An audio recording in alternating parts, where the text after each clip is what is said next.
Welcome to my channel study with me 3535। तो आज हम इस चैनल पर EWS सर्टिफिकेट के बारे में बात करने वाले हैं। इसको EWS मतलब इकोनॉमिकली वीकर सेक्शन।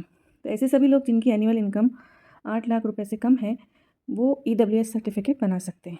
यानी सालाना पूरे साल के 8 लाख रुपए से कम जिनकी इनकम है वो लोग EWS सर्टिफिकेट बना सकते हैं। तो EWS कैटेगरी खास तौर पर जनरल कैटेगरी के इकोनॉमिकली वीकर सेक्शन के लिए है। यानी जनरल कैटेगरी में जो लोग आते हैं लेकिन उनकी इनकम कम है तो उनके लिए EWS कैटेगरी है। सेंट्रल और स्टेट यानी केंद्र और राज्य सरकार ने EWS कैटेगरी के लिए 10% रिजर्वेशन रखा है। यानी राज्य सरकारों में भी और केंद्र सरकार की नौकरियों में, एजुकेशन में 10% का रिजर्वेशन है EWS कैटेगरी के लिए। ये रिजर्वेशन हमारी सोसाइटी की एजुकेशनल और इकोनॉमिक डेवलपमेंट के लिए काफ़ी मददगार साबित हो सकता है। यानी एजुकेशन में तालीम हासिल करने में भी ये रिजर्वेशन जो है और जॉब हासिल करने में भी बहुत ज़्यादा मददगार साबित हो सकता है। लेकिन बहुत से लोगों को EWS कैटेगरी के 10% रिजर्वेशन की जानकारी नहीं है, इसलिए आज हम ये वीडियो बना रहे हैं। बहुत सारे लोग इसके बारे में नहीं जानते EWS कैटेगरी क्या है, कहाँ कहाँ इसका फ़ायदा है। तो सबसे पहले हम देखेंगे एलिजिबिलिटी, यानी कौन कौन इसके लिए एलिजिबल है। तो जनरल कैटेगरी के लोग जिनकी एनुअल इनकम 8 लाख रुपए से कम है वो EWS कैटेगरी में आते हैं और 10% रिजर्वेशन के हकदार हैं, तालीम में भी, एजुकेशन में भी और जॉब में भी, नौकरियों में भी।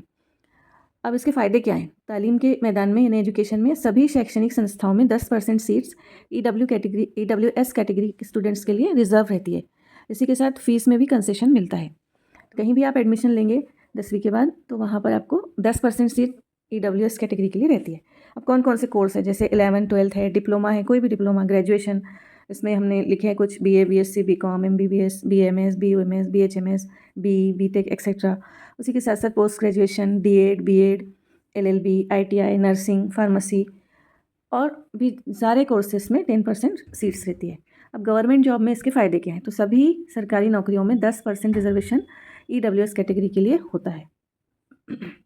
किसी भी डिपार्टमेंट की सरकारी नौकरी कौन कौन सी पोस्ट के लिए है एप्लीकेबल? तो कांस्टेबल से लेकर डिस्ट्रिक्ट मजिस्ट्रेट यानी कलेक्टर तक। ये एग्जाम्पल के तौर पे बोले हमने, लेकिन सभी सरकारी विभाग की नौकरियों में EWS रिजर्वेशन लागू होता है। किसी भी डिपार्टमेंट में गवर्नमेंट के 10% EWS कैटेगरी के लिए रिजर्वेशन रहता है। तो अब ये सर्टिफिकेट कहाँ से बनाते हैं, है ना? एक सवाल उठता है कि सर्टिफिकेट हम कहाँ से बनाएं। तो आप तहसीलदार से ये सर्टिफिकेट प्राप्त कर सकते हैं और अपने तालुका के सेवा केंद्र पर अप्लाई कर सकते हैं। जगह जगह सेवा केंद्र लगे हुए हैं, वहाँ पर आप अप्लाई कर सकते हैं। तहसीलदार से आपको ये सर्टिफिकेट मिलता है। अब इसके लिए ज़रूरी कागजात क्या है? रिक्वायर्ड डॉक्यूमेंट्स है पेरेंट्स का इनकम सर्टिफिकेट यानी उत्पन्न दाखला, स्टूडेंट का आधार कार्ड, रेसिडेंस प्रूफ यानी रहवासी दाखला और बर्थ सर्टिफिकेट या पासपोर्ट। ये चीज़ें इसमें ज़रूरी कागजात हैं। तो ये सारी चीज़ें लेकर आप अप्लाई कर सकते हैं सेवा केंद्र पर या तहसील ऑफिस में। तहसीलदार से आपको ये सर्टिफिकेट मिल जाता है।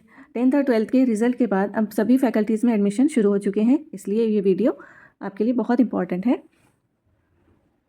जहाँ जहाँ भी एडमिशन हो रहे हैं वहाँ पर हर कॉलेज में इसकी वजह से आपको मदद मिल सकती है। 10% रिजर्वेशन आपको मिल सकता है और फीस में भी कंसेशन मिल सकता है।